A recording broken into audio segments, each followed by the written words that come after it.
Not able to hear. Can't hear you.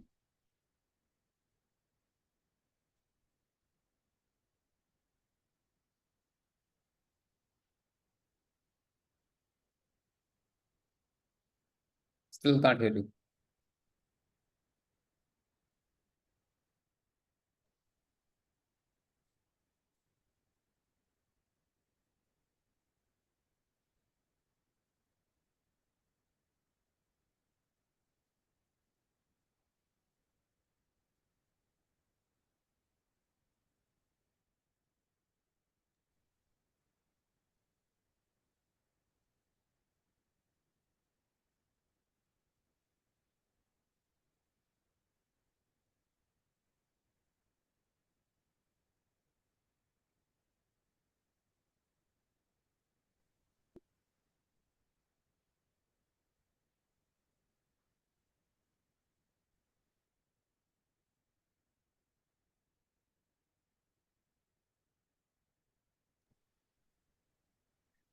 Good afternoon, everyone. Thank you so much for joining us for today's session on proactive heatwave response, charting a path for anticipatory action and community resilience.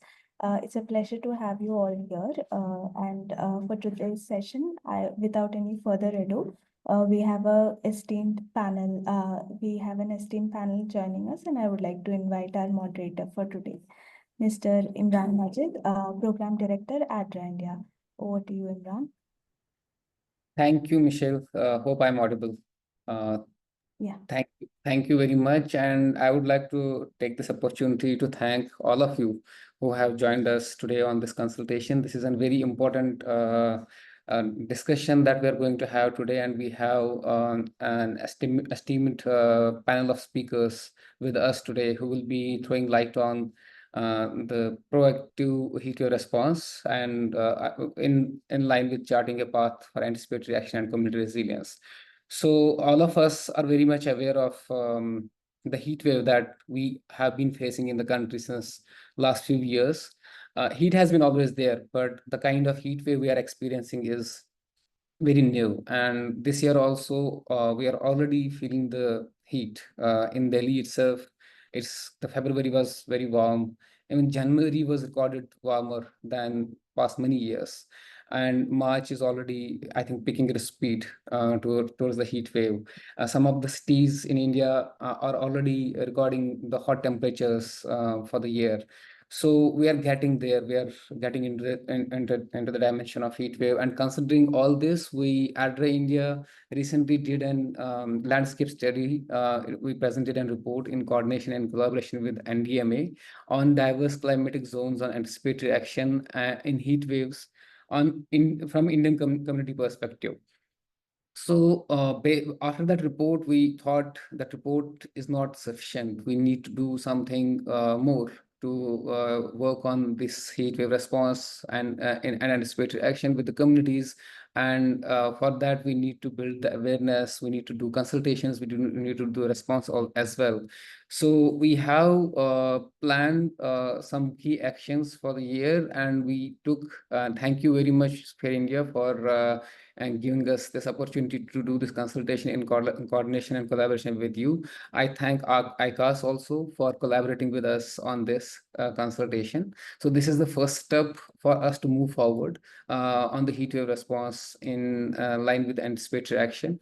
So we today, without taking much time, because the schedule is tight and we need to hear from the esteemed panelists on this topic today. So I will directly move to the first panelist of our session of our consultation today, who is Dr. Anil Kumar Gupta, who is an professor and CEO at ICARS, Department of Science and Technology.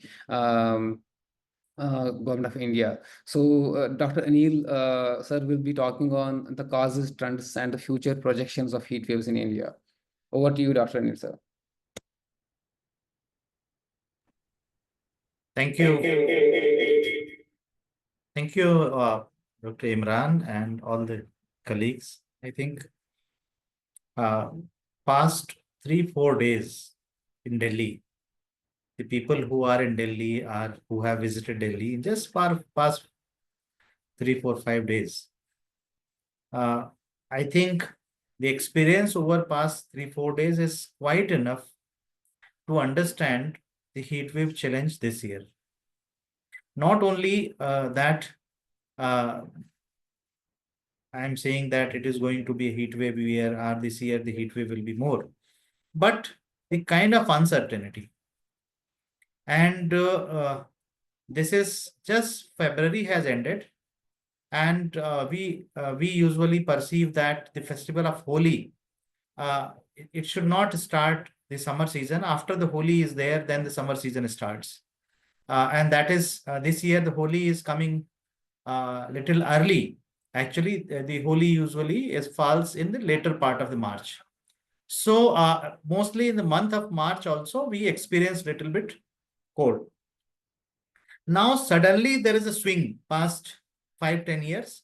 The winter is almost over, and the sun is so strong, scorchy sun, like we experience in the month of May or June. So I just wanted to present in a layman's language the kind of challenge of heat wave we are experiencing over the past several years. So this is not the story of this year. Each year we have maybe little less or more, or here or there, some part of the country we are having this kind of challenge. Now we have already witnessed that climate projections are telling that number of heat days are going to increase. So while we are talking about the summer or extended summer, or while we talk about the temperature above the normal temperature in these the post monsoon period or the summer days, how we consider the extreme, that is also very important.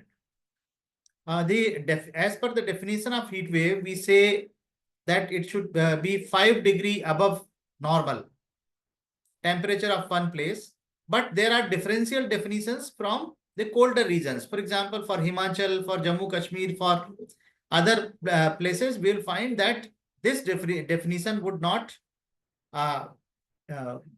perfectly be useful there, because on contrary, if we look at the southern part of the country, where the 45 degree or 40 degree may be a usual temperature, so there we will have to see a different kind of threshold. But in general, we say that the difference of 5 degree or more from the normal, we say that it is heat wave. But statistics is again a challenge. If there is a only 3 degree rise, then the above, then the normal, should it be not be a heat wave, or will it be a heat wave? I think that is also a big question when we look start looking only from the meteorological perspective. So what I want to convey, that understanding of heat wave is not only the increased temperature threshold, but there are several other dimensions also. Even we can experience the implications of heat wave in 3 degree rise, or maybe in sometimes in 2 degree rise also, above the normal temperature of that place in the summer. How? What is the level of humidity that time? Because the heat wave index is not the temperature alone, but a composite of heat wave and humidity. So this is also very important thing to understand. The heat wave in a dry situation, and the heat in a high temperature in a dry situation, high temperature in a wet situation. Wet means the humidity is there. Second thing, in whether it is a 5 degree rise from the normal, or it is 3 degree rise from the normal, or even more, how do we adjust ourselves? And adjustment is a very, very kind of a fluid kind of terminology that we call it adaptation. And currently the country is in preparation of adaptation plan, national adaptation plan. And the kind of challenge we are facing when we are developing national adaptation plan is primarily about the understanding of adaptation. What actually is adaptation? Adaptation is the developing immunity to something. Or adaptation is changing your food habit. Adaptation is changing your clothing. Adaptation is providing medical facilities. Adaptation is changing building designs or what? And I think there are several such dimensions come under the umbrella of adaptation. And heatwave, the anticipatory action for heatwave requires very different kind of connotations that we talk of adaptation for other kind of disasters. For example, floods and drought, it's a much more long-term adaptations are needed. But in heatwave, there are equal proportions of long-term and short-wave adaptations are required. For example, there is a sudden rise of temperature. So 5 days before it was a cold season, and now it is the summer season. So it cannot be a slow process of adaptation. We have to adjust to the changing situation as quickly as possible, because the sudden dryness in the atmosphere is there. And in fact, I would also like to bring into perspective that the heat wave condition are also associated with some other disasters like drought. And earlier we were talking that drought is a creeping phenomena or a slow onset disaster. Now there are incidences where drought is no more a slow onset or the creeping phenomena. There is a sudden drought that we call is flash drought. That sudden depletion of the moisture level from the air as well as in the soil. And in that situations, the heat wave intensity also increases because there is lesser water to moderate the temperature. So this kind of situations are very important in our anticipating the risk. And why I am talking about the anticipating the risk, because we are talking in this webinar about the anticipatory action. So how fast and how appropriately we perceive or we anticipate that what kind of challenging situations we are going to have this season or this year with reference to the heat, then it will tell us that how fast we need to do the anticipatory measures. But again, the second line of caution, what is actually anticipatory measure? That is also very important. How do we distinguish between the anticipatory measures and post the heat measures? When the heat is there, certainly we need to do so many things to mitigate the impact of heat. That we have to do. But what we can do in anticipation can help bring the economical, socially viable, simpler changes in our dwellings also. That how do we look that if our buildings are heating more, then what kind of changes we can do? How can we cover our roof with such kind of material which would not allow the building to heat much? Then the availability of the water resources, so that we may ensure that the availability of water for community, and particularly the people on who are the street dwellers, are the people working on street vendors, cyclers, rickshaw pullers. These kind of people are bikers who have a different kind of exposure, but a very serious kind of exposure that we seldom recognize. But because when we say vulnerable population, our understanding of vulnerability goes from economical level. But this vulnerability would be more related with the exposure, that even the person has a lot of money, but he is exposed to this kind of scenario. So that is also very important. A pakka house and a kacha house. Maybe pakka house tells that his economic status is better, but whether his dwelling is adaptive to heat, whether a dwelling provides better cooling or not. Many times a grass or bamboo house may be more cooler. So here we will have to see that which kind of housing, which kind of material, which kind of designs. So starting from structural measures to the behavioral measures, that what should we do? If I have to go out, what time should I go? Can I change my the time of visit? But when the heat wave is already there, changing then is something different. Or issuing an order, but when we anticipate and implement something, knowing that something is going to happen, I think that is a better thing. And this study that has been done by ADRA and other partners, we have also collaborated, and NDMA has released this study that brought into perspective that what actually would comprise what we can call as the anticipatory action. And most of the anticipatory actions which have been identified in the study, very important that most are economically viable, because we can have several suggestions, but if people do not find it economically viable or affordable, the people will say, okay, this is fine, but it is not possible for us. So that is also an issue. Then there are also the anticipatory actions to be taken by the government. There are anticipatory actions to be taken by the civil societies. So different roles in anticipatory action would also come here. Like the vendors, which kind of food they are supplying. Then the individual, what kind of food I would like to eat during those days. What kind of they basically clothing I should have. So basically, this is very important discussion that is going to take place today. And the other speakers are going to bring some important case study. And it is very important that the case studies which are site specific also. Maybe not all the case studies are useful to replicate in other places, but that will give insight that how can we bring improvement in our governance system?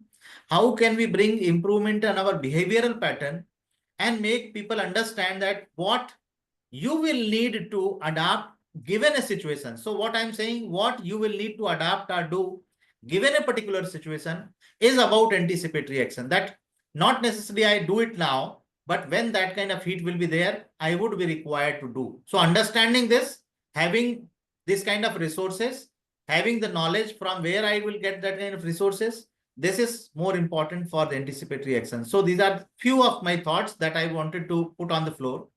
I am just sitting at ICARS now, and one part of the ICARS is like another pole, and the other part of ICARS is other pole, where it is facing the scorching sun. So I'm sure that if we just use a thermometer at present, we will find minimum 5-degree temperature. And this is what actually makes the normal temperature be considered as meteorologically a heat wave condition. So Ms. Fatima is sitting in a heat wave condition. I was advising her just before the webinar that what changes she should bring in her room, her sitting, and many other things. So this is something about anticipatory action. So thank you very much for undertaking this very important dialogue today. Thank you.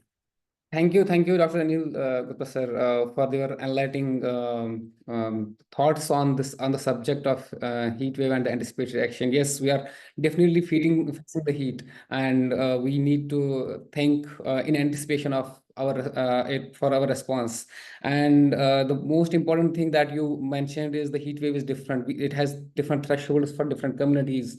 And one of those thresholds could also be the vulnerability of different communities. That's where we have another speaker with us, Mr. Choru Lal Sain, who will be talking, who is a community representative with us, and who will be talking about the impact of heat wave on farmers and different vulnerable groups, and the key challenge they face. So over to you, Mr. Choru Lal.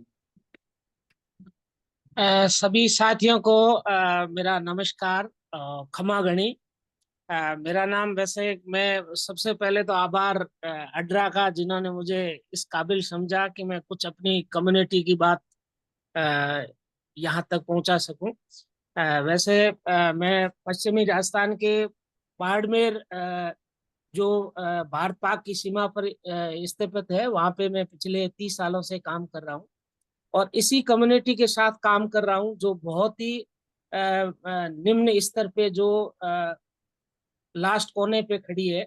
और विशेषकर हमारे यहाँ पर जो घुमंतु जातियां होती है, जिसको सरकार ने एक प्रमाण पत्र जारी किया है, जो एक स्थान से दूसरे स्थान पर घूमती है, जैसे सांसी है, जोगी है, कालबेलिया है, रबारी है, भील है।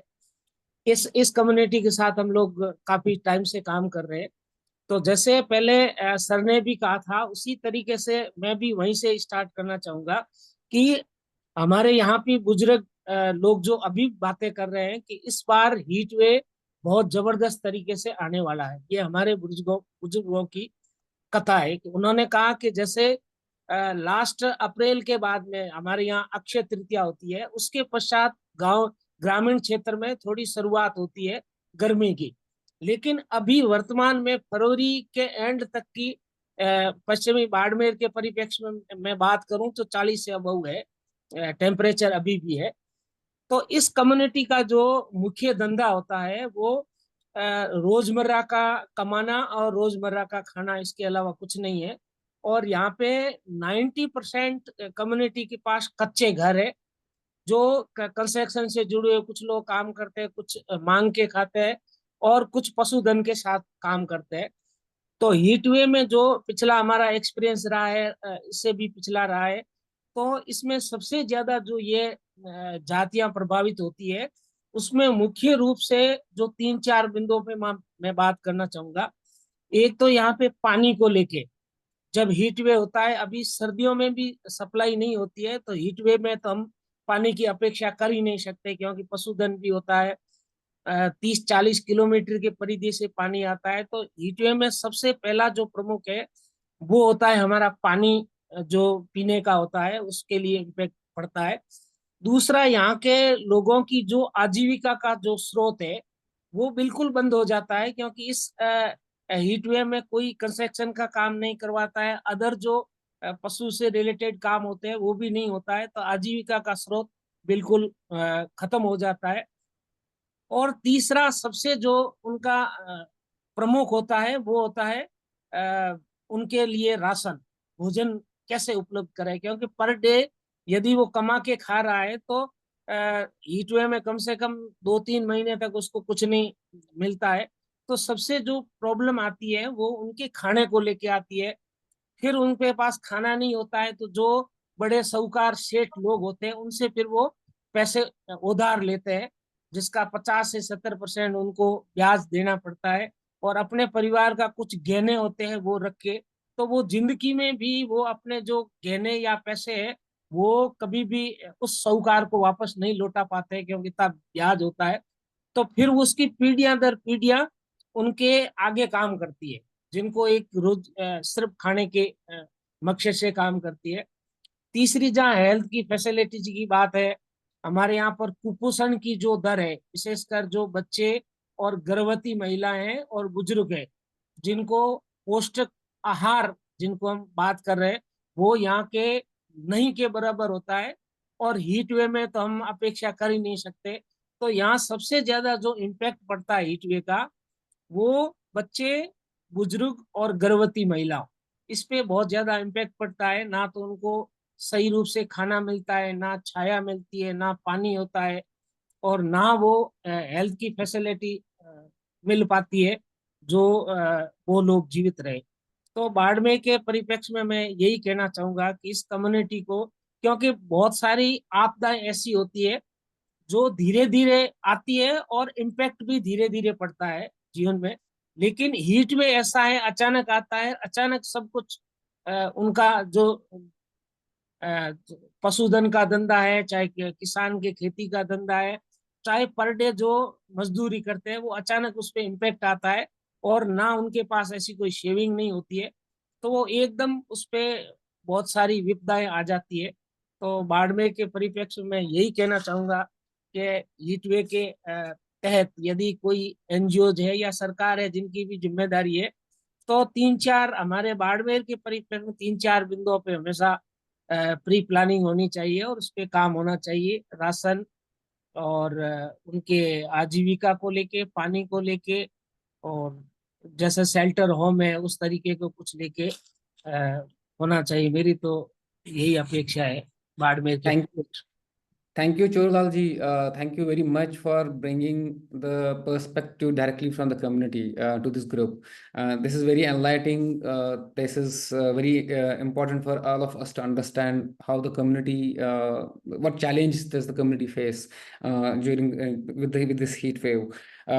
You have brought very important points, and considering this, we have another speaker who will be talking on the role of individuals, communities, government, NGOs, and the private sector in the effects of heat wave. So we have Dr. Indu Murthy with us, who is the sector head, climate, environment, and sustainability at CSTEP. Over to you, Dr. Indu. Thank you. Thank you, Imran, and very good morning, good afternoon to everybody. I think पहले जो presentation हुआ, Dr. Gupta spoke about, the problem and also how it is very differently perceived or experienced across various different regions, across communities. And then, of course, Mr. Sen clearly told that, जो problem है, जो impact हो रहा है at the ground level, it could be very, very different. It could be very, very extreme and adverse for people. So given that, there is no single solution to the problem A to begin with, and same way, it also kind of tells us that there are role for different people to kind of play a role in solving the problem itself. So which is what, I'm going to be talking about. What is the role of various different stakeholders? Some of these are very obvious, but at the same time, I think it's important for us to understand that, this is something that we need to internalize and actually kind of look at preparedness and also addressing the problem. Imran, can you confirm that you're able to see my screen, please? Yes, Okay, ma'am. perfect. Perfect. So to begin with, I think पहला problem ये है कि definition का जो Dr. Gupta already spoke about, right? Prolonged periods of excessive hot weather, and very important point that he also flagged is it is often with high humidity, and depending on the humidity conditions, the way our body or the livestock kind of experience heat could be very, very different. So there is a definitional issue also there, which could vary across states, vary across regions, which is something we are not going to be discussing. I'm sure maybe Dr. Ramesh would talk about some of these things subsequently, but it's important. The reason why heat waves are becoming a growing concern, as we've been hearing from the other speakers, is also, there is a lot of urbanization that's happening. If you are looking at cities, right? Cities mein to there's so much of development happening, and it's warmer than the surrounding, peri-urban or rural areas because there is reduced vegetation. More often than we, like, there is clearance of vegetation, which gives rise to urban infrastructure. And जो infrastructure हम बनाते हैं, it's also heat retention kind of infrastructure. And of course, there is also the waste heat from vehicles, air conditioners for cooling that we use, industry surrounding it, and so on and so forth. Second one is ये जो natural cooling systems होता है, trees are a natural coolant by, we all know that. So when you're cutting down trees, deforestation happens, and there is replacement of, say, water bodies, right? You fill in the lake water beds. I come from a city of Bangalore, which is a classic case jahan pe water bodies have been filled, and there have been so many buildings built on these beds. So which reduces the natural cooling mechanisms, making urban heat waves worse. But that said, urban systems are not the only ones experiencing heat. We already heard Mr. Sen talking about how in an agricultural system also, it is a larger problem. The other is the problem of air pollution and climate feedback, where urban pollution jo hota hai, that traps heat, exacerbates jo temperature rise hoti hai, and it increases the frequency of extreme heat events. So by and large, what we are experiencing is impact on the environment, which in the form of urban heat islands, water shortages we experience, which Mr. Sen spoke about also. And then, of course, health impacts, heat stroke, dehydration, increased mortality. These are problems more and more are getting, experienced, reported, and it's occurring more also. And then finally, of course, last but not the least, it has an impact on the economy also, because there is reduced labor productivity. बहुत ज़्यादा heat होने से the way we work also kind of, our efficiency decreases. There is increased energy demand also, which translates to, a burden on the economy. By and large, all of these are very clearly, science is telling us that this is all due to climate change, and these heat waves, it is becoming much more frequent. Second, they are lasting longer. Yani ki pehle, historically, if a heat wave would last for 2 days, now it's lasting for about 3 to 4 or even 5 days. The other aspect is it's becoming much more severe.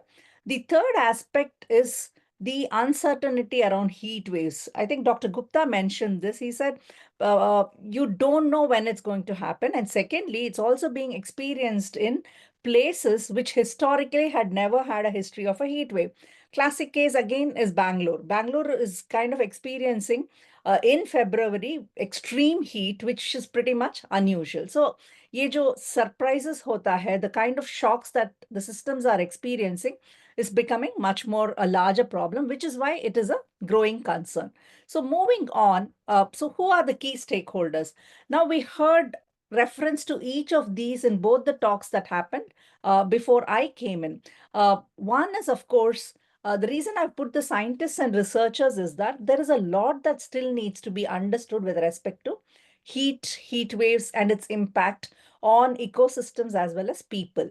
Now, climate and health, heat waves and health is a problem that more and more people are kind of getting to understand, but we need enough evidence to actually back it up. Now once you have clear evidence and science that supports this, then obviously it will translate to action by the government and policymakers. They can act on it. The third is there are also businesses and industries which will need to be cognizant of it and do the needful, because there are a lot of people employed in these systems, which means to say that, there is a dire need for science which can support decisions at different levels.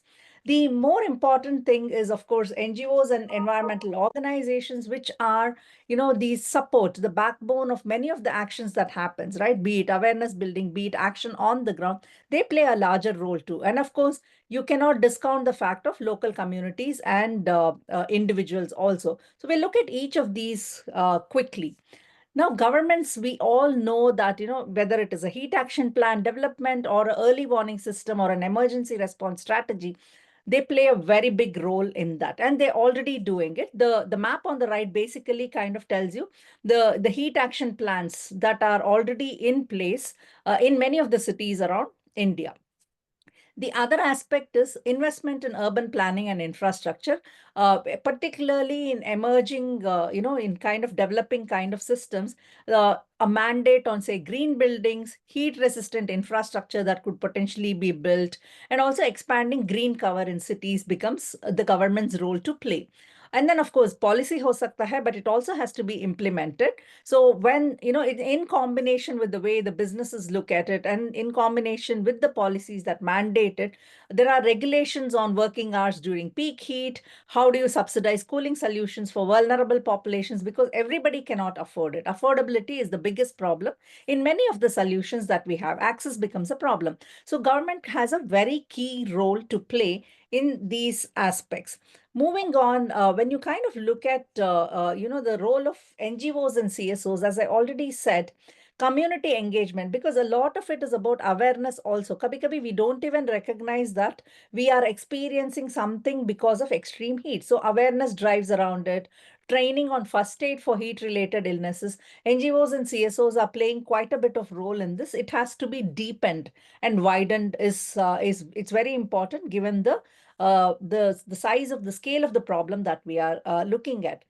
Particular role for this particular group of people is the support they can offer to vulnerable groups.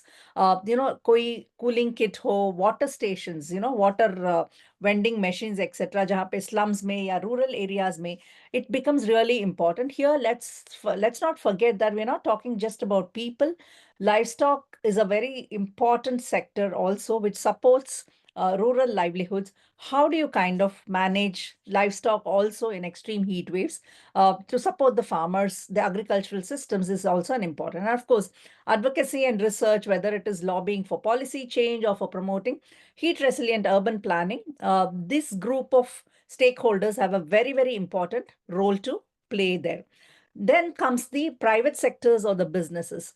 Corporates do have a responsibility. There is so much of labor that goes into production of anything that's there. The corporate bodies have a responsibility because they clearly can play a role in looking at, how do they implement cooling policies within the workplaces? Can they have flexible work hours during peak heat for people who work in the outdoor? And of course, sustainable business practices like, are they investing in cool roof technologies? Yeah, manufacturing affordable energy efficient cooling solutions. So these become the role of the private businesses there. And of course, more important is how can they support the government? Is there a possibility of a public-private partnership? Collaborating with the government to develop green infrastructure is one of the key places where businesses have a clear role to play in managing heat.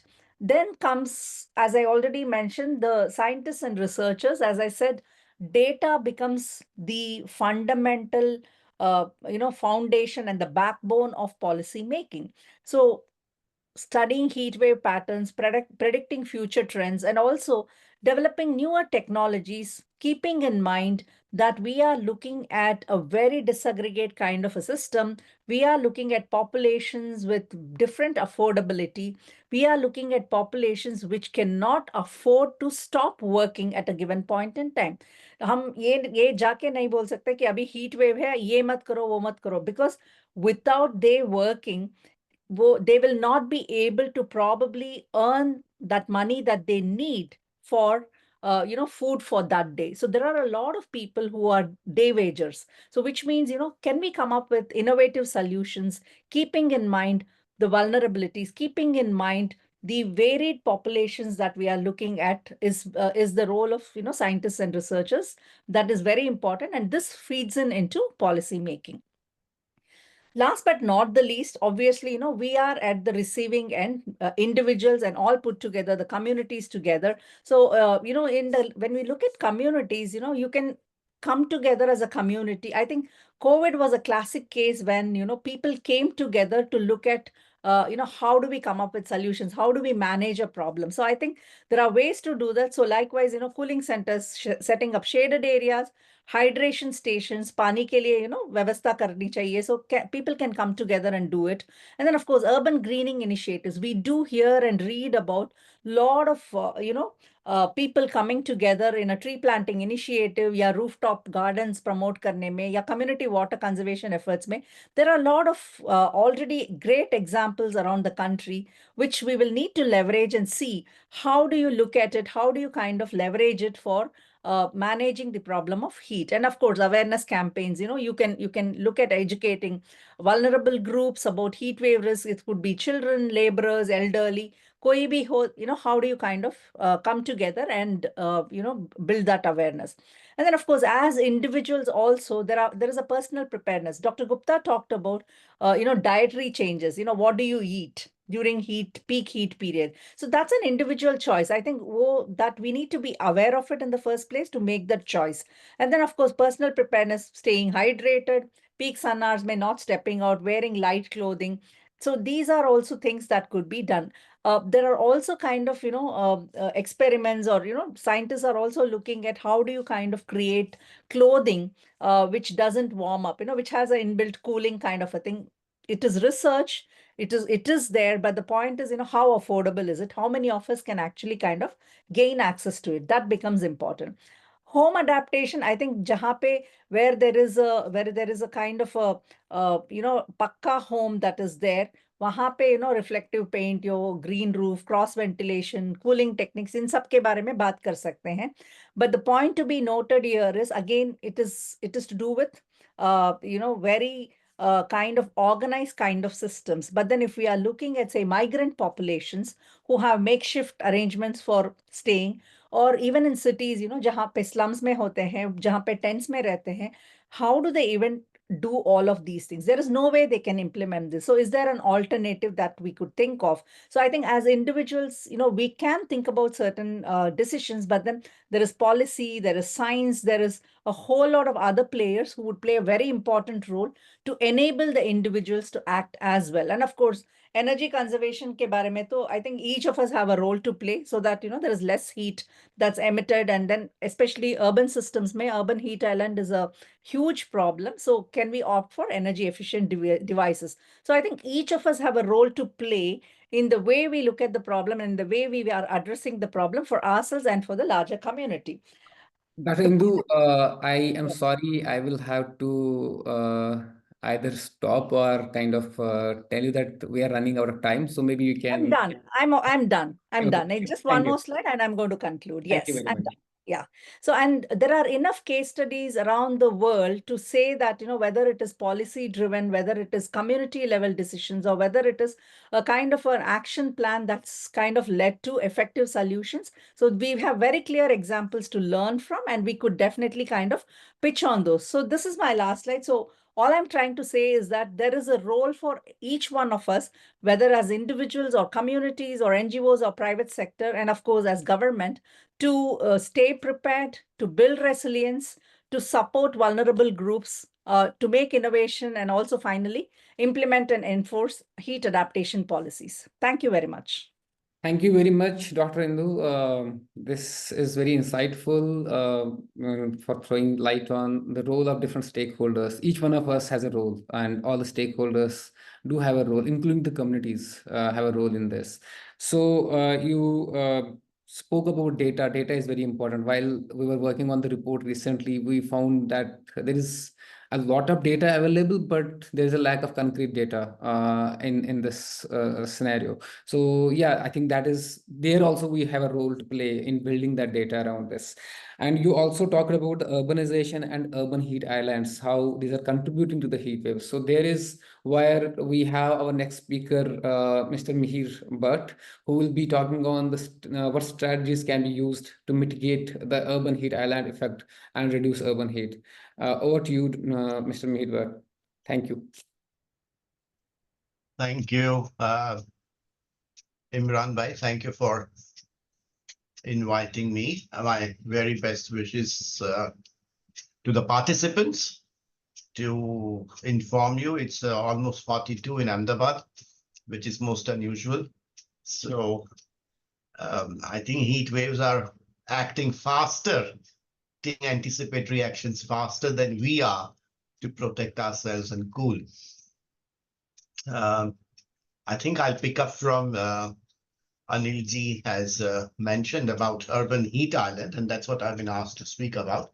Urban heat island strategies for mitigating the effects in India. As we know, urban heat island effect is a growing concern in cities across India. Each year, a number of cities and parts of cities almost double. There is no data available, so this is an estimate, but this is an alarming estimate to see how quickly urban heat island effects are increasing. And the main reasons, as various studies have told us, includes dense infrastructure, fuel-based industry, manufacturing or transport, limited vegetation, as Indu ji said, heat-absorbing materials such as concrete and asphalt. And that's the reason urban heat island impact are increasing.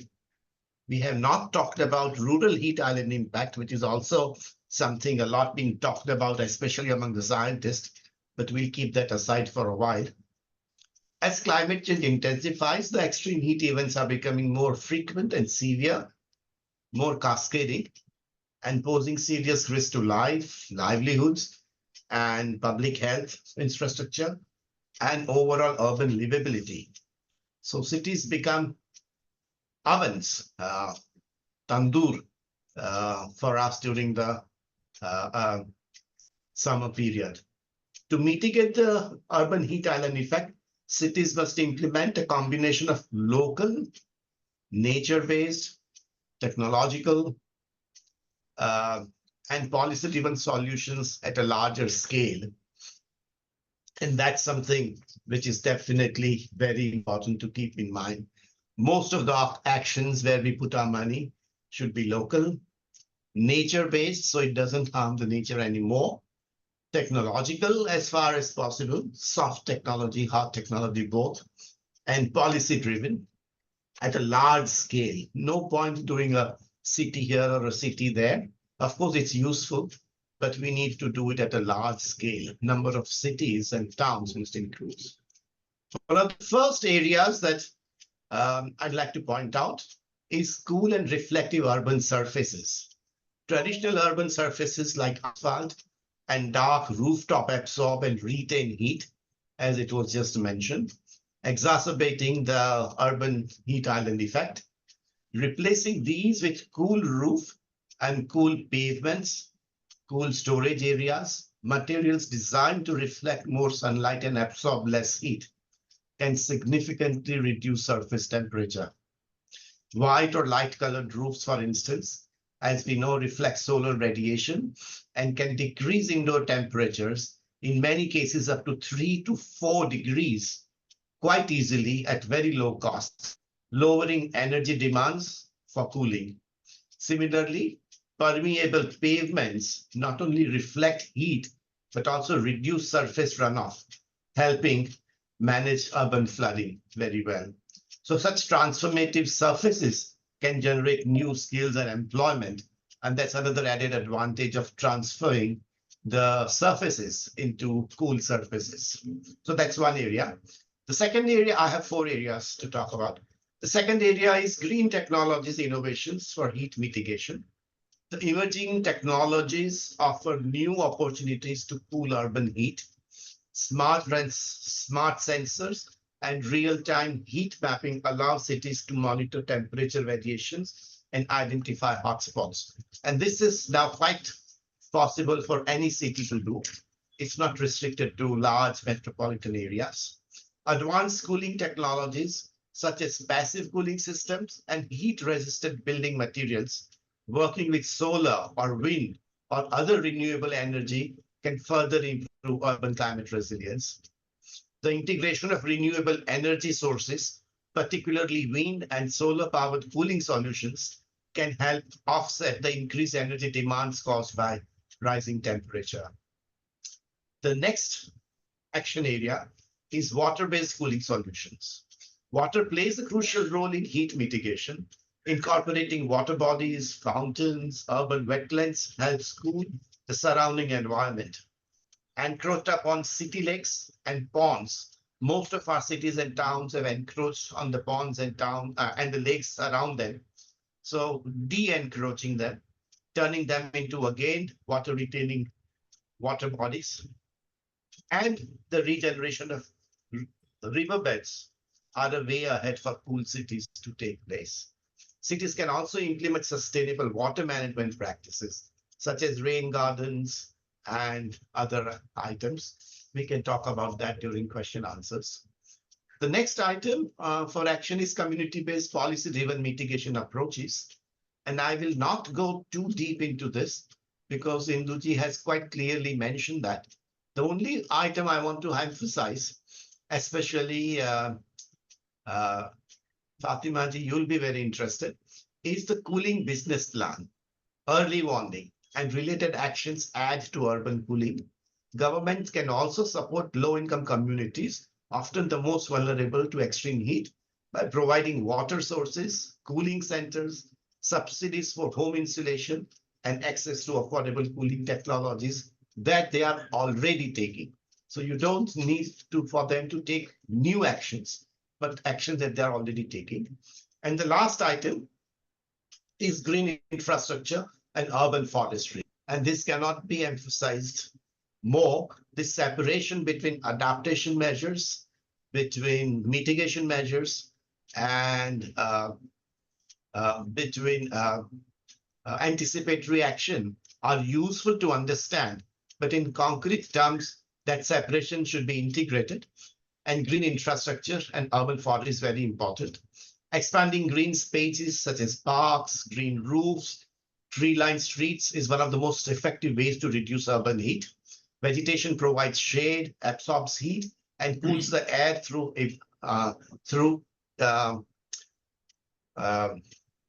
evaporation. So these measures cannot be taken overnight, but with a 5-year plan, such initiatives can take root and in fact generate green skills, assets, and jobs in the city. So I would like to conclude here by pointing out one area, that is heat smart urban design and planning.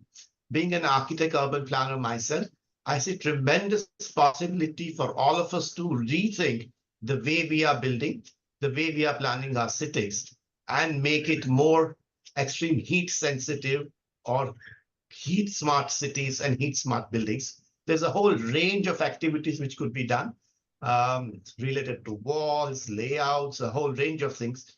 and we can discuss that subsequently. You can be in touch if you wanted to find out more through Imran Bhai.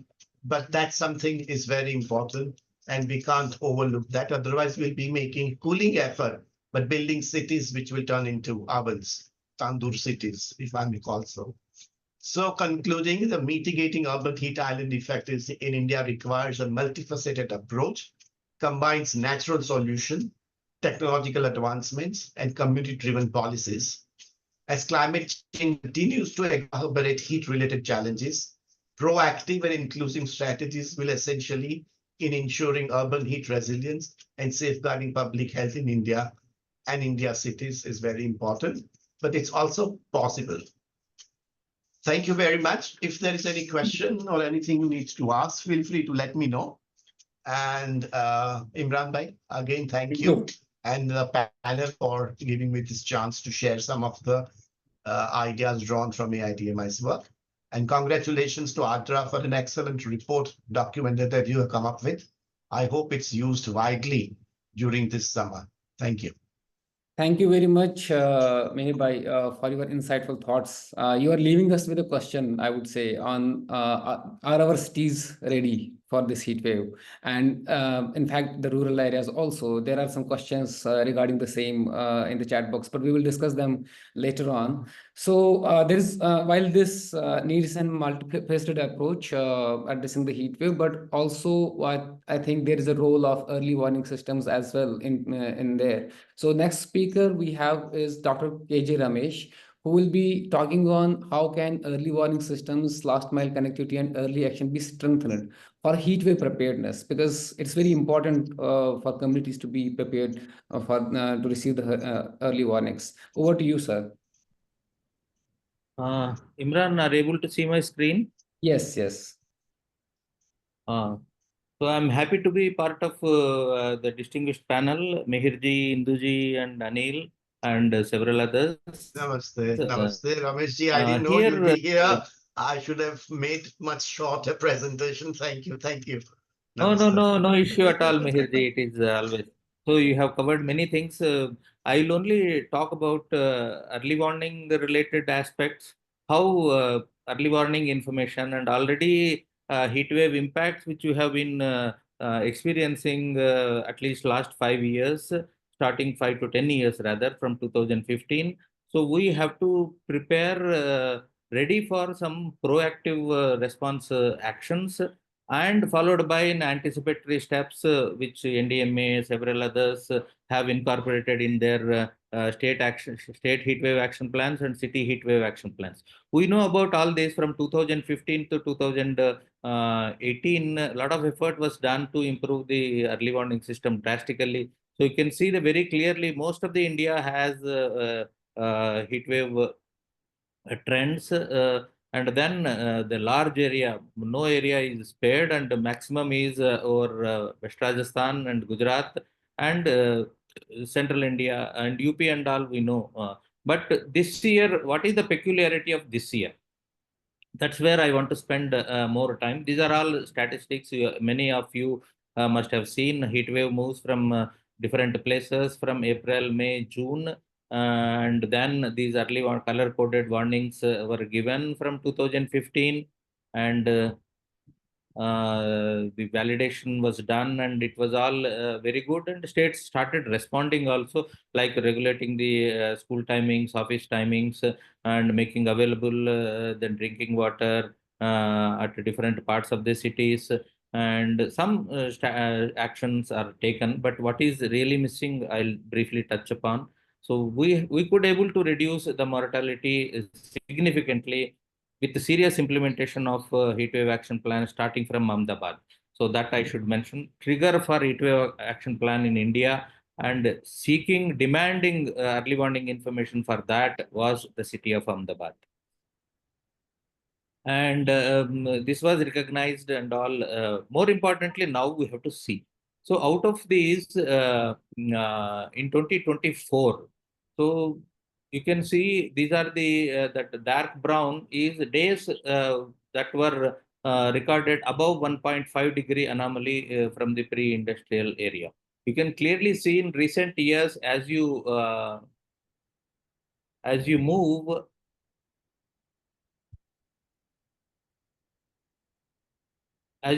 from 2019 to 2010 and 2015, those number of days are gradually increasing. Last year was the worst, and 2023 was also like that. So many out of the years, only 2024, all the months have crossed above 1.5 degree.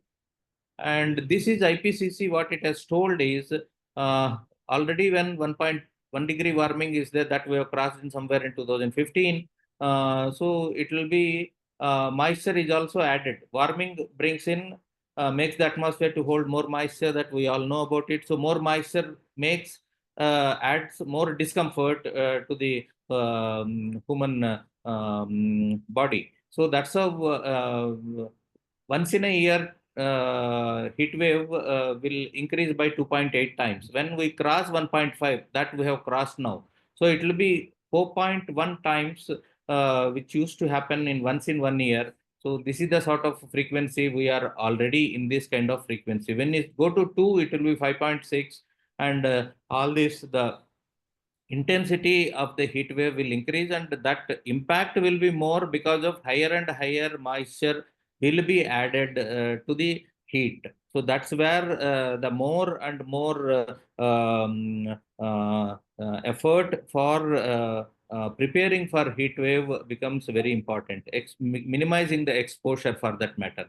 So here, despite several efforts, even from Paris Agreement, nothing has changed in the incremental addition loading of carbon dioxide. And you can see the moisture loading has been increasing right after 2013, 2014, where we have touched 1 degree warming. So subsequently, moisture loading globally is taking place. And if you see last 20 years, monsoon region is the only region where column moisture, integrated column moisture is increasing significantly, and rainfall is also increasing. And more importantly, if you see this wonderful website the CSC has prepared, in 2022, out of 365 days, India experienced 314 days of extreme weather, one kind of extreme weather or the other in one part of the country or the other. So you can clearly see these red ones are the heat waves, and in 2022, we had 66 days of them. When you come to 2023, this statistics is available from 2022 onwards. It is a wonderful work, and you can clearly see the number of days of heat waves in 2023 is about 49 days. So if you come to last year, 2024, so this is 77 days of heat waves were experienced last year.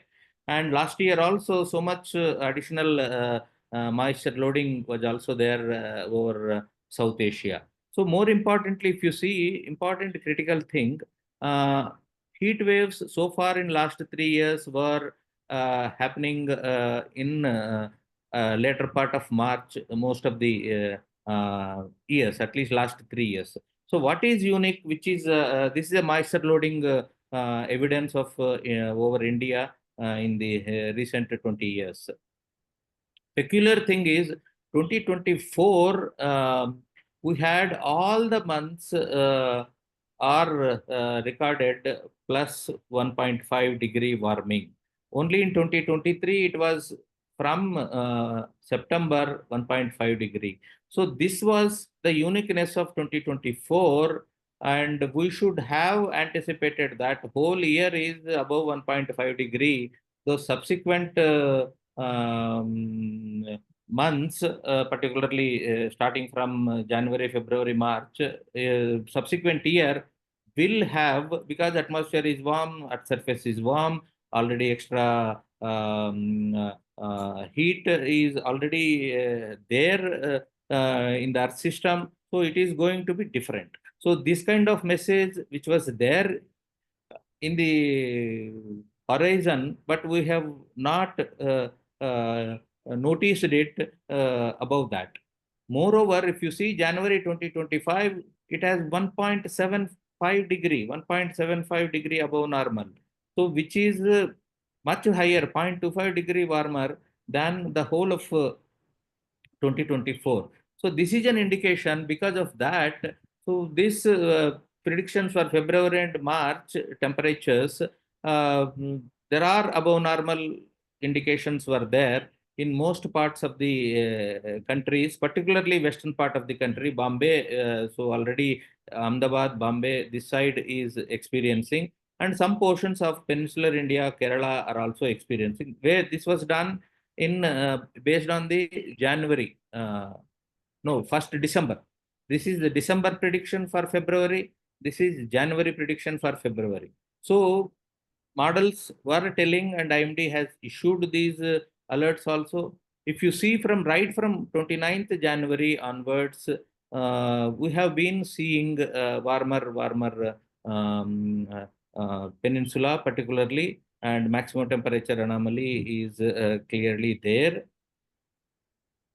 And in 15 days cycle also, ensemble predictions, temperature anomalies were there very much in the beginning of January itself, and IMD's things were also telling, following the temperature increase which has been there persistently all through the 2024. So if you see right from 29th January, 31st January, 4th February, and all along, there was warmer and warmer peninsula. It is a very clear indication what was there in that. And if you go, this is 6th February, so whole many of the places are 39, 40, even yesterday 40 degrees. And these predictions were very much there. These are anomaly of temperature predictions for different days. This is 11th February. And predictions are available. And we have to, these products are widely accessible and available. All our agencies which we are discussing here are aware of these products, and implication of these products, whatever they indicate, what actions are to be taken are very clear. So this is for March, April, May of this year. This is the outlook given by IMD last week. This is heat wave duration anomaly is also given. It is going to be a very, very severe hot weather pre-monsoon this year, and this will not stop here. So because we have not changed our emission reductions despite serious commitments in COP25 in Paris, in Paris COP, and then there are so many other global actions. Climate action deficit is significant, and we have to get ready. This is the major thing which will impact wider and wider population of the world, and we are better prepared. I should say this also. We are better prepared than all developed world, because we are bound to live and known to live above 35 degrees centigrade for many, many centuries, we can say, India, particularly South Peninsular India. So these are this is the new website, Winds, from the Ministry of Agriculture, which has got much higher density of observations. So this site you can see, and a lot more densified information about temperature, rainfall will be available. UP is the state which has densified its automatic weather station network in recent years. Uttarakhand is another state, and Kerala also.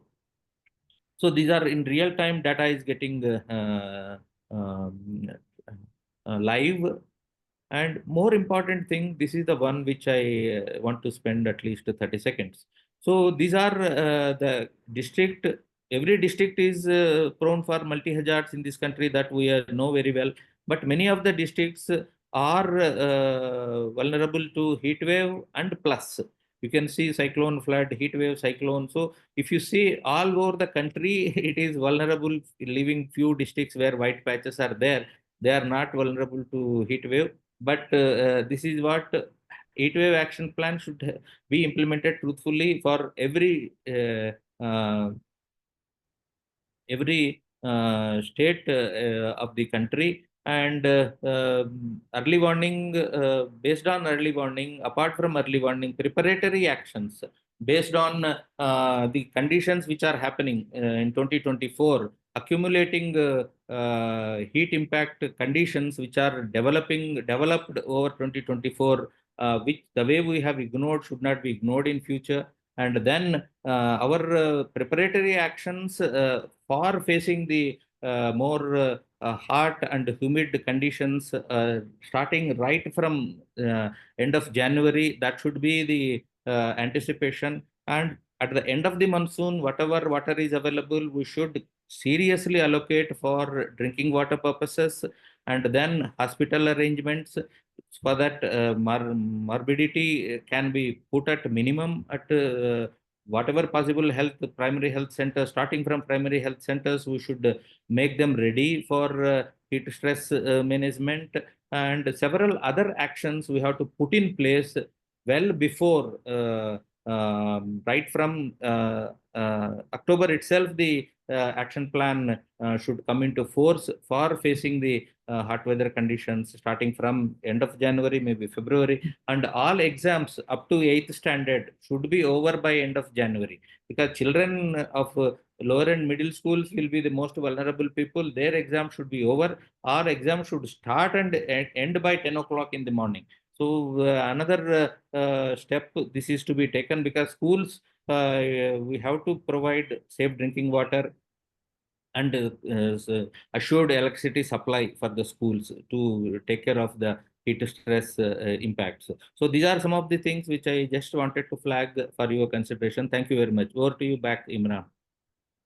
Thank you, Dr. Ramesh, for your insights and taking us through the historical trajectory of the impacts of heat wave, and how the early warnings are very important for us to build on the future and be able to respond better in future. So this is very helpful. Thank you very much. And while the early action, while the early warning is important, local capacities are also very important. Preparedness and building the local capacities plays very key role in preparing the communities to face the brunt of any disaster and to minimize the impacts of it. So our next speaker is Miss Meekha Paul. She's the senior advisor at GIZ. She will be speaking on how can capacity building and local empowerment help build community resilience to heat waves. I would request Ms. Meekha, since we are running out of time, I would request to make a little shorter, maybe in 8 minutes time. Thank you. Over to you. Sure, Imran. Thanks. Thanks to you, Adra, and the organizers for the invite, and it's a pleasure to be here. A lot has been said, and congratulations also on the study that you came out on anticipatory action.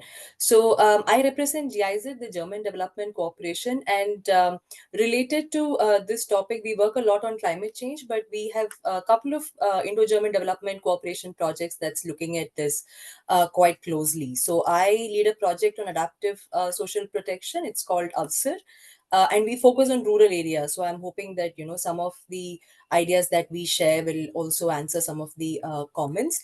And we work with the Ministry of Rural Development. So we try to focus on the rural development programs like the Public Works Program of the Indian government, MG Narega, and try to strengthen climate and disaster resilience in rural areas through MG Narega. So this is a very new project that we are in the process of initiating. And another new project that we are parallelly initiating with the NDMA is on integrated climate risk management. And my colleague Meghna Shirsagar could not be here, but she conveys regards to a lot of you, especially Dr. Ramesh and Dr. Indu Murthy, because I think all of us, it's a small community of practice and there's a lot of us involved. So I think I can easily build on a lot that has been said by Dr. Gupta and Dr. Indu and in the previous presentations. Dr. Indu spoke about the impact of heat waves on environment, health, and economy. So when we talk about the context of capacity building and local empowerment for community resilience, I would also kind of look at my inputs in 4 pillars of community resilience, especially when it comes to rural areas.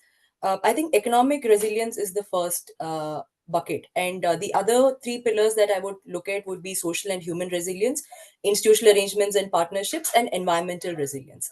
So coming to economic resilience, I think it is not just about heat waves, but in terms of any disaster events, a diverse and robust local economy is what is required to kind of provide stability and resources for recovery.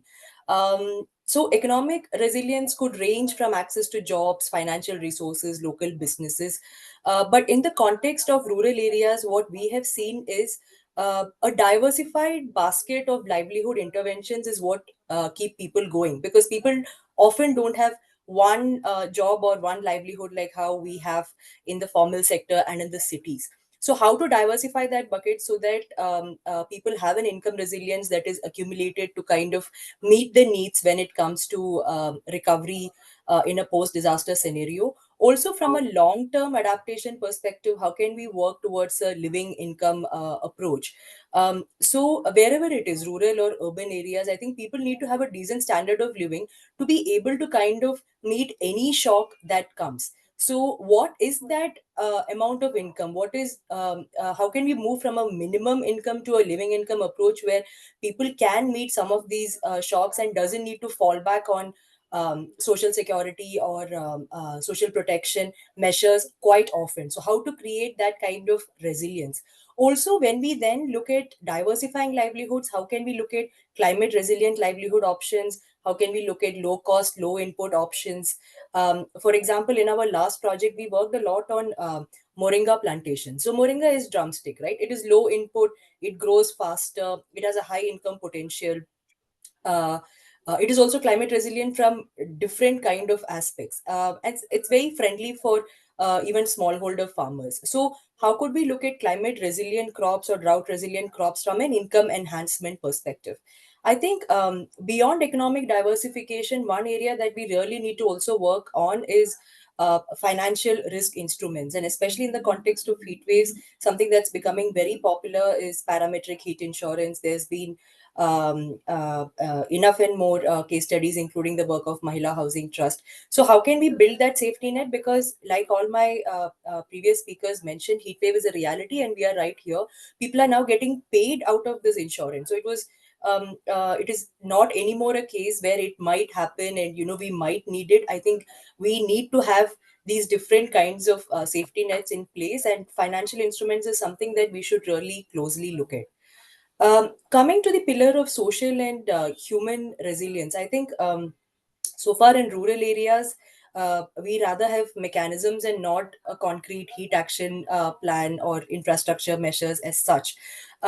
But in terms of leveraging networks and partnerships, we should talk about women self-help groups, because it's a very expansive network that has been created. There is a peer group. So, how can we leverage some of these existing mechanisms for anticipatory action? Community driven mechanisms is something we should look at. We have enough and more of community resource persons when it comes to rural development programs. On the other hand, there are also Apta Mitras that NDMAs and SDMAs are looking at. So, how can we further strengthen this cadre? How can we incentivize it financially or otherwise, so that the local community is mobilized and aware to take up these kind of works?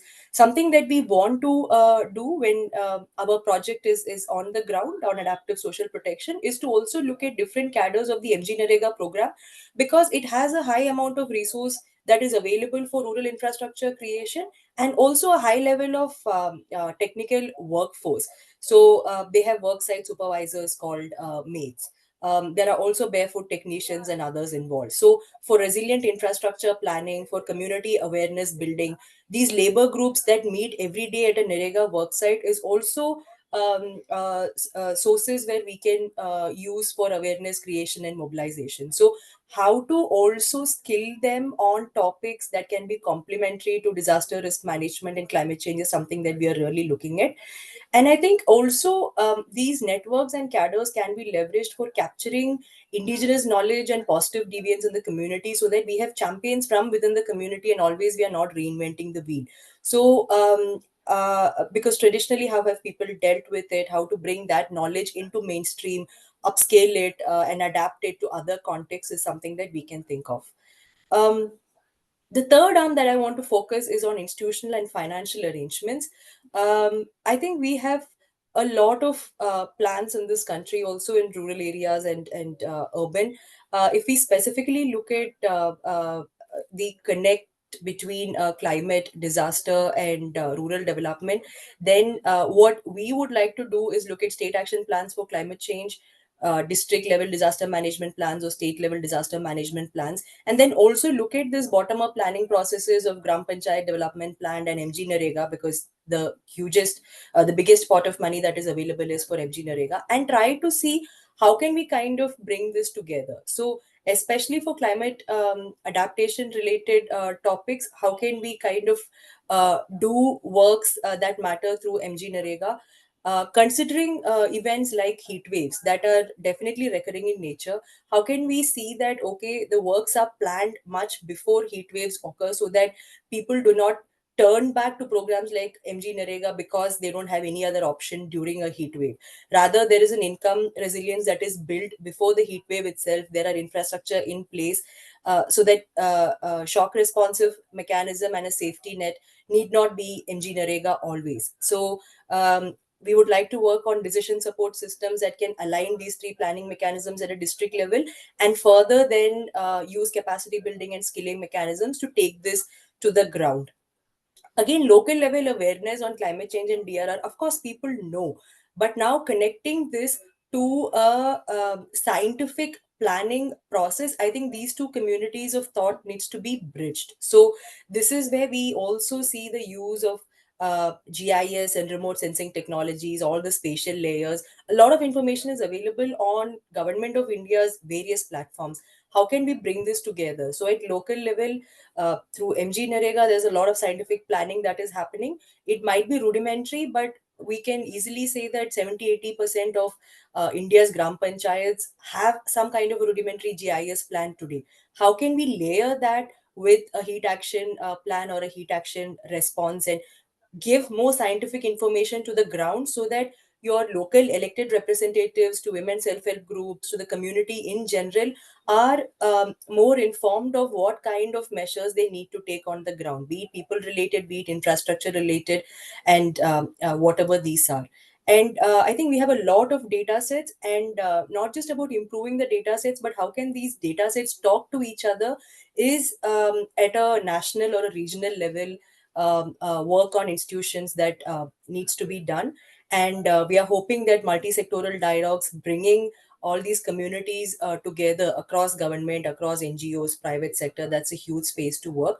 Also, innovatively leveraging private sector. I think Indu ma'am already spoke about these, but to also see how can they kind of come to bridge the gap and make it more efficient instead of duplicating work. So where government programs can work, and where we need further resources or untied funds, which can probably come from CSR or private sector. So making that kind of a landscape-based approach is quite the need of the hour.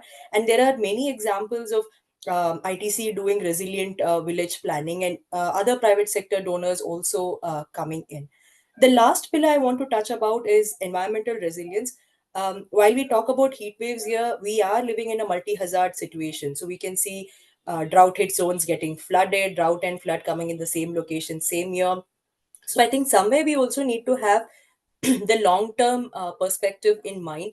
I think we go back to the whole area of natural resource management, watershed development. How do we look at water, soil, land protection measures?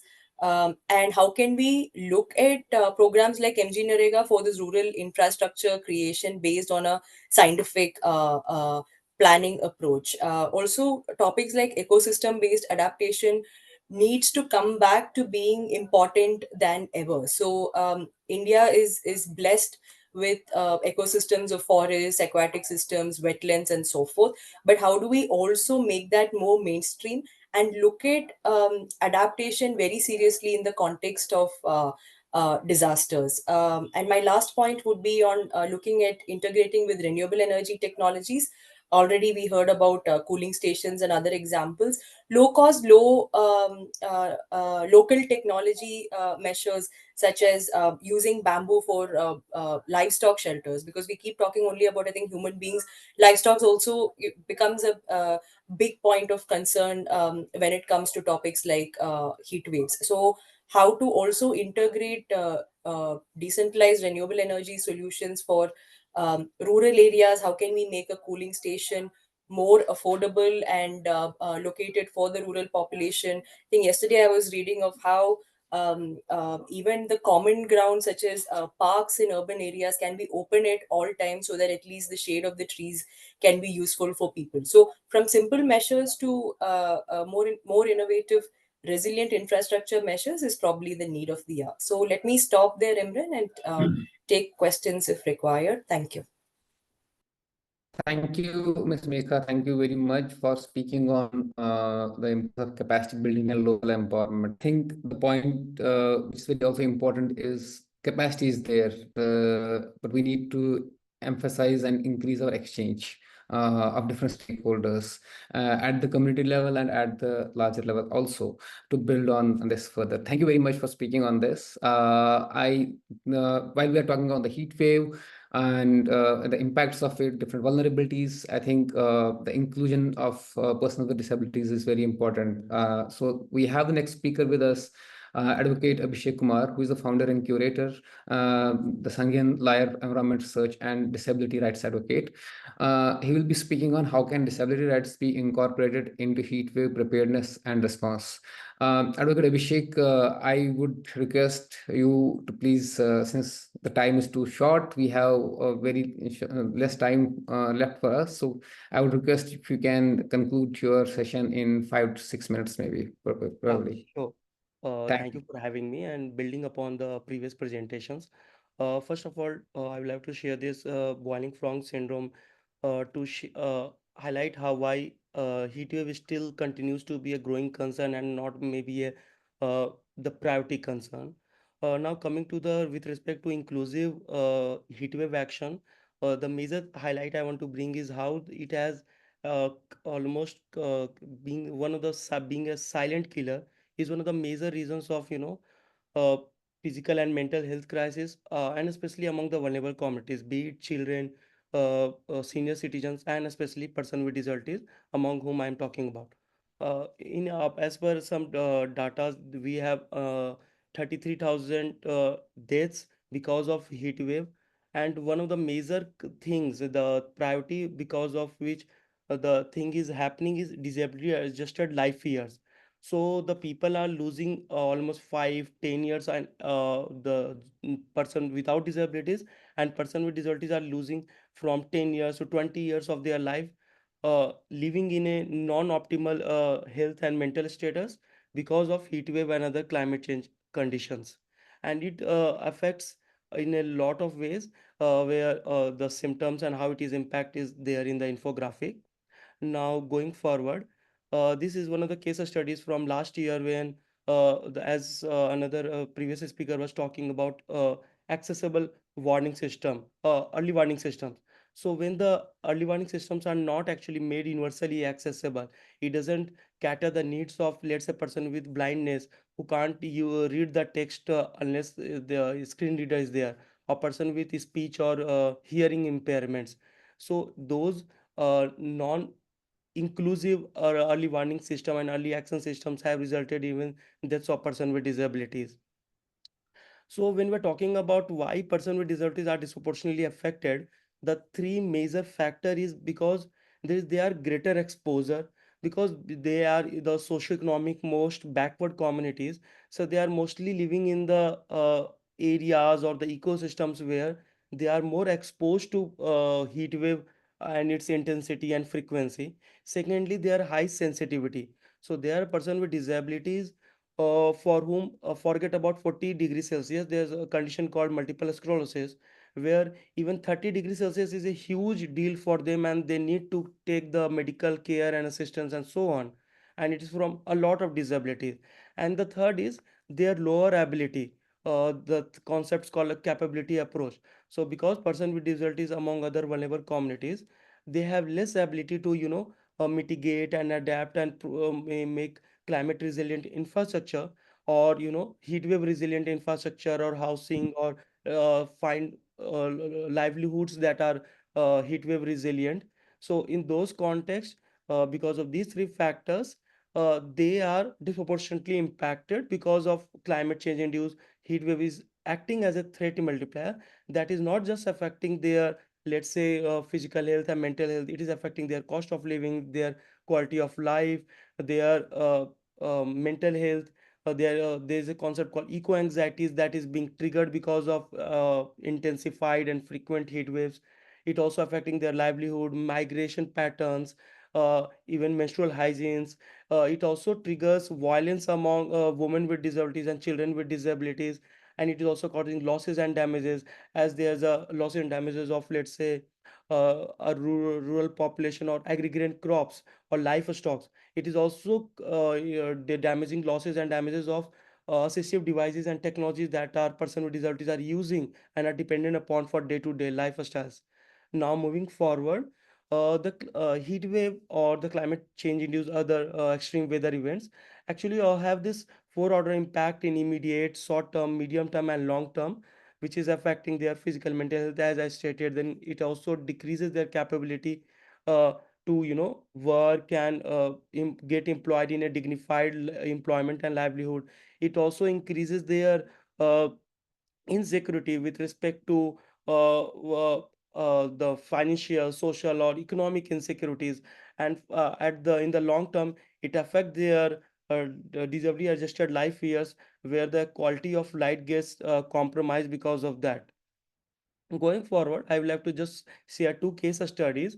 One of a person with a locomotor disability and a rare condition, where that person from Jaipur has to migrate from that home city because the heat wave and the cold wave becomes so extreme that because of those conditions they can't live there anymore. Secondly, another woman with disabilities from Vidarbha region, she has a rare condition called multiple sclerosis, and she needs a regular medical care.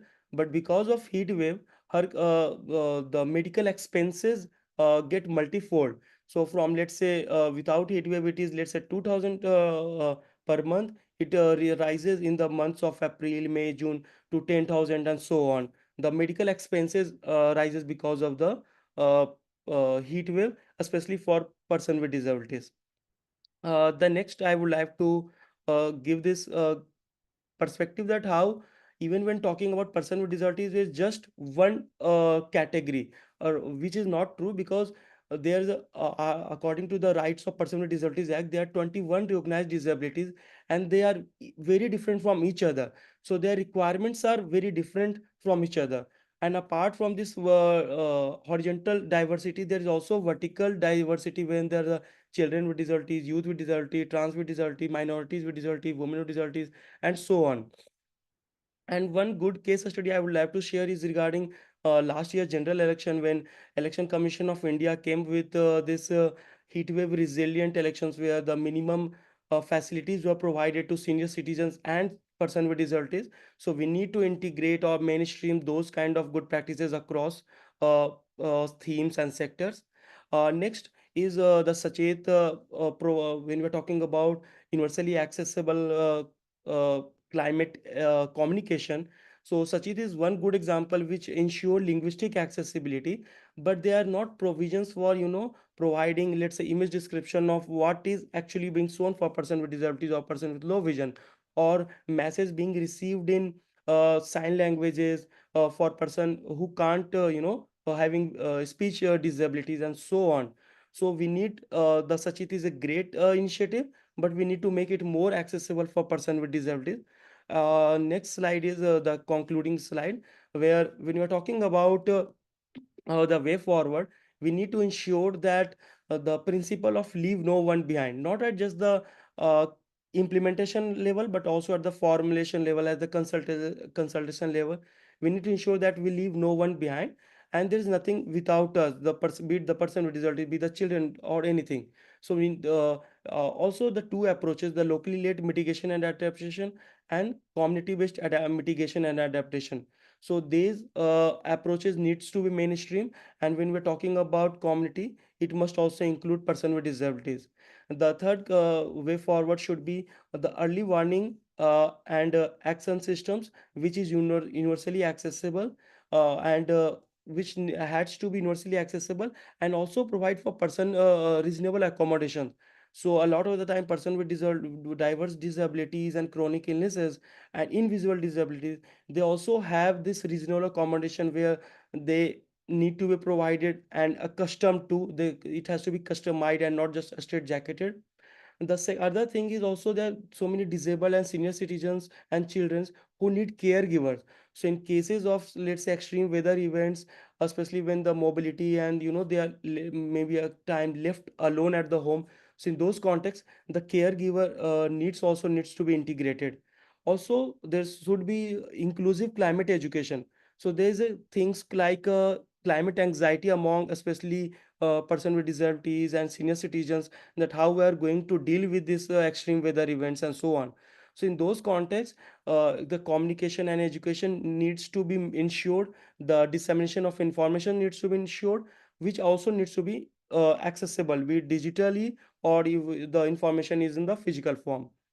The next is including built environment and mobility. So during the heat wave conditions, our built environment is basically kind of a Western architecture mostly, which may be good for the Western architecture, Western condition because of their geography and their climatic condition, but it doesn't suits Indian setup. So for example, when we are the Western part of India, we need to have the jali system or other vernacular designs and architecture that incorporates local knowledge, the traditional indigenous knowledge, and incorporate in our as a nature-based solution to the heat wave resilience. The another thing is digitally accessible infrastructure. As I gave the example of such a, the when you're talking about the digital infrastructure, it also needs to be ensured to make disability inclusive, so that the communication is actually inclusive. The next thing is assistive devices and technology that person with disabilities also, and their physical health also needs to be, climate risk insurance needs to incorporate those, because of the extreme heat wave, a lot of their devices and technologies get affected and they become kind of dependent. So those also needs to be provided. Also rights to person with disabilities act provides for need for disaggregated data, but which is not actually in practice is being implemented. So we need real-time disaggregated data based on, let's say, technologies like GIS and artificial intelligence that provides early warning systems and how and ways to cope with the ongoing heat wave. Apart from that, awareness and capacity building. And last two things is we need to have disability inclusive risk assessment. So unless we have know about what are the risks and challenges and what is the degree of their vulnerabilities, we are not going to make any logical laws and policies. So we need to incorporate that. And the last thing is, as I mentioned, there are 21 recognized disabilities, and even then there's a other diverse horizontal and vertical diversity within the disability sector. So we need to have disability specific SOPs, that what needs to be done, what needs to not be done, the climate education with respect to that, and those needs to be a specific for, because the needs for, let's say, a person with blindness is very different from person with let's say a wheelchair user. So that's need to be incorporated. So to conclude, for the common concerns of humankind, be it the sustainable development goals, the polycrisis like heat wave, it needs to build forward better, because we should not be built back better, because the past was neither accessible neither inclusive, where we all belong, including person with disability, to ensure the principles like equitable, inclusive, and universal intergenerational equity and justice is implemented. Thank you. Thank you very much, Advocate Abhishek, for speaking on how the persons with disabilities can be impacted, and how what the needs are, and how what is our responsibility and what should be done to address their needs and mitigate the impacts on them. Thank you very much for speaking on this. While we spoke on multifaceted approach today on different things from the different vulnerable groups, different geographies, different contexts on the heat wave, it's also important that we speak, we hear on how the anticipatory action and early response strategies can improve emergency preparedness for heat waves. And for that, we have a speaker with us, Mr. Vincent Nanathipan, who is an anticipatory action coordinator at UNFAO. Over to you, Mr. Vincent. Thank you very much. Thank you, Imran. So anticipatory action approaches usually there are two kind of approaches globally exist. The most common approach is based on the expert decision making. We used to take some actions and the approach the funding from any pool fund like that. But the evolving approach is the last 10 to 15 years. The A approach is evolving with the predefined triggers. And the pre-agreed actions, and those actions are linked with the financing.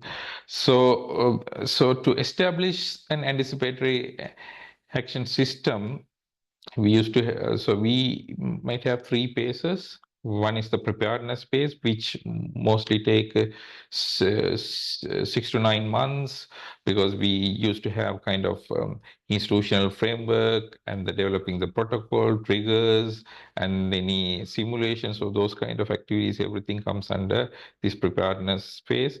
And then the second phase is a readiness and the activation. So the readiness and activation phases may differ based on the hazard. If it is a rapid onset hazard, the readiness may be about 5 to 6 days, and the activation is about 3 or 4 days.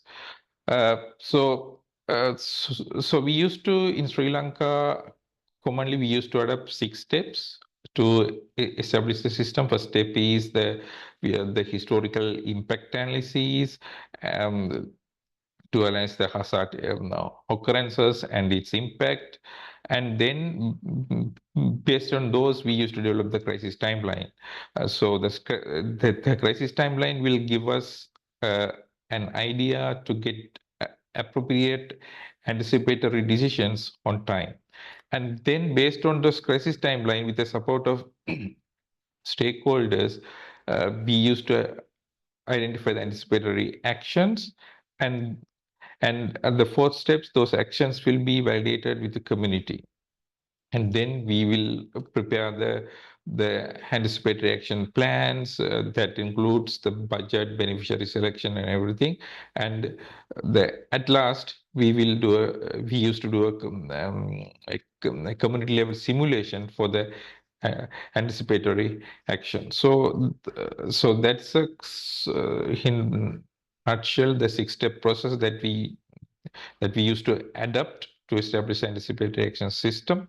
And so that an established anticipatory action system should have a kind of better risk monitoring and early warning systems, clearly defined triggers, and the pre-agreed actions, and also the financing mechanism, because the finance should be able to mobilize very quickly, and also the institutional coordination should also there between the government and the humanitarian partners, and also engagement of community.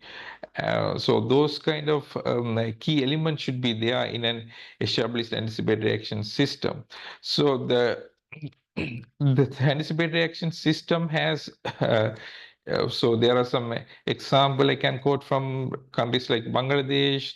The post monitoring evaluation after an activation has revealed that the better access to good quality food has increased during emergencies, and also 30% less likely. The people are not taking loan at the moment during emergencies, so their stress level is reduced much. So those kind of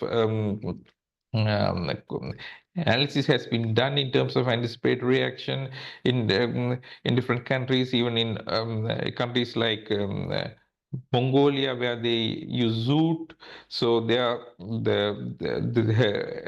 people are now not selling their assets to overcome their livelihood burden. So those kind of studies exist.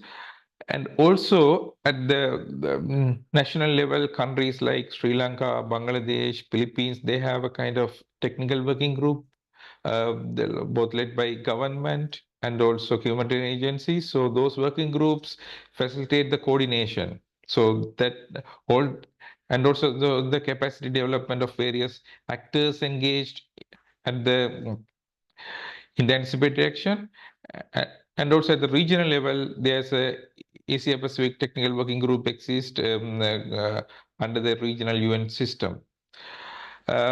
And finally, I would like to catch on. So for successful AA,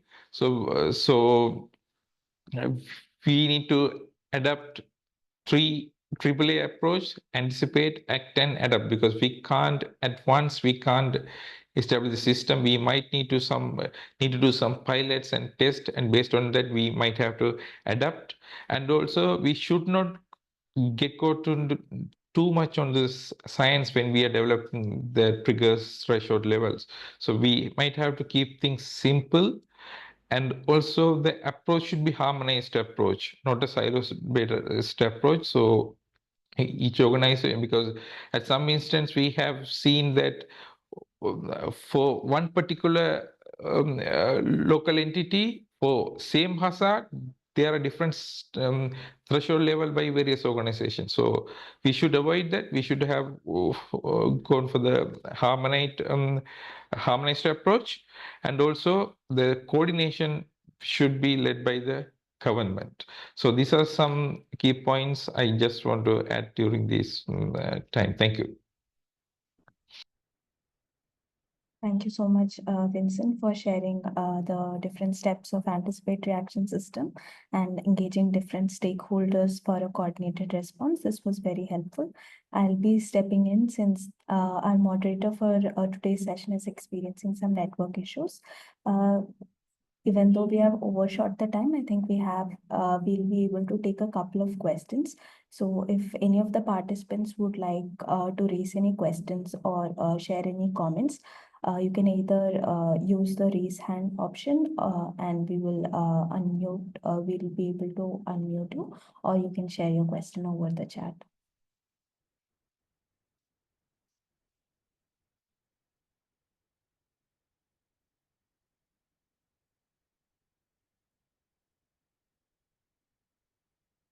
We'll be sharing all the resources used by the presenters today over email. And the session recording will also be available on our YouTube channel. If you have any questions, please let us know.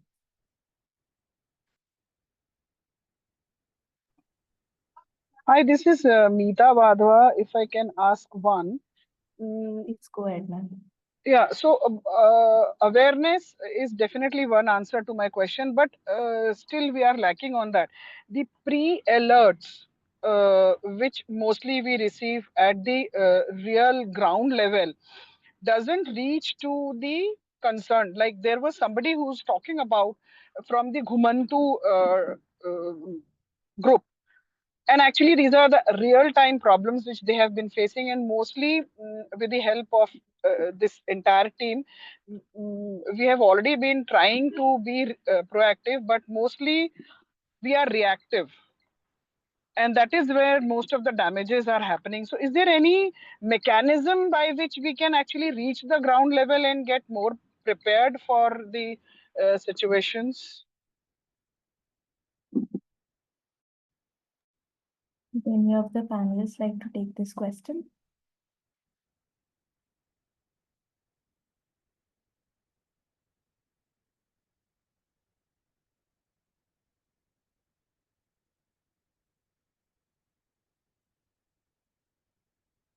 I can do that, but in a sort of very local experienced way, may not always be useful to extrapolate. But what we have found in our work with currently small businesses in 6 cities across India on extreme heat, and what financing we can give so that they can take anticipatory action. There are 4 things which need to merge simultaneously, and perhaps that is where your answer lies. One is awareness, and both awareness of those who are helping, but also awareness about what is happening and what could be done by the affected population. The second is the investment or money or financing, that somewhere some money has to come. It doesn't have to be separate, a large amount of money, a separate project. You could do some existing project differently, existing budget of the state authority or city authority differently. But you have to put some money to make a difference. Very often it is leveraging money.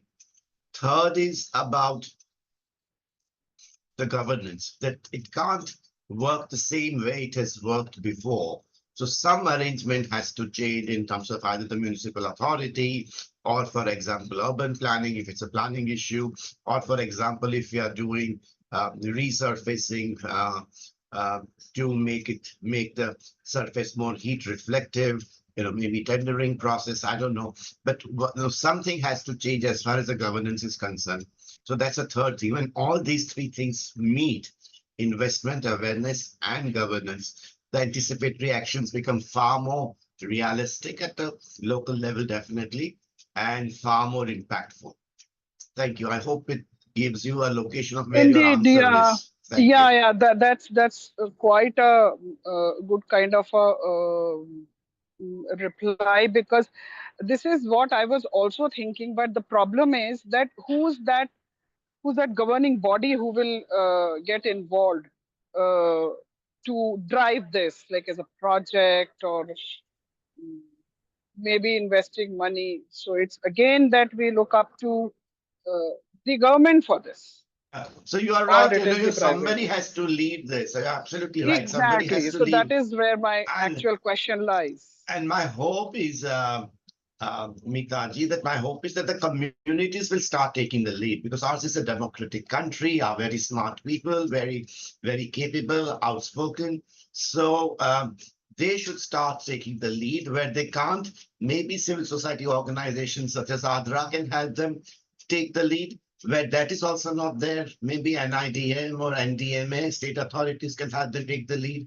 But the lead in the end, whenever it is of the affected people, affected community, local people, local scientists, then the resources flow in, governance becomes different. But unless there is an ownership of that by leadership, change doesn't take place. You are absolutely right. Thank you so much for your insight. Thank you. So I think the sort of one sentence thing about anticipatory action is that anticipatory action assumes leadership, local leadership. And if it's not there, we need to have that so that it becomes a long-term, more impactful, rooted action. Thank you. Indeed. Thank you so much. Thank you so much, everyone, and thank you, Mihir sir and Meekha ji, for that discussion. If you have any further questions, I request all the participants to please reach out to us. We'll ensure that we connect you with the right resource person to answer any queries you might have. I would like to now conclude this session by thanking all our participants who joined us today for showing your interest in the topic. This will not be the last webinar we do on this topic since the season is just beginning, and we do plan to have multiple sessions covering multiple themes related to heatwave resilience in the country. So we look forward to your continued participation in all our future sessions. And thank you once again to all the panelists and our moderator for the session for this very enriching discussion. Thank you so much, everyone, on behalf of Sphere Academy and also our collaborators. Thank you to Sphere and Andhra and all the panel members and the participants. Thank you so much. Yeah, thank you so much for having me. Advocate Z, thank you. Yeah, thank you so much.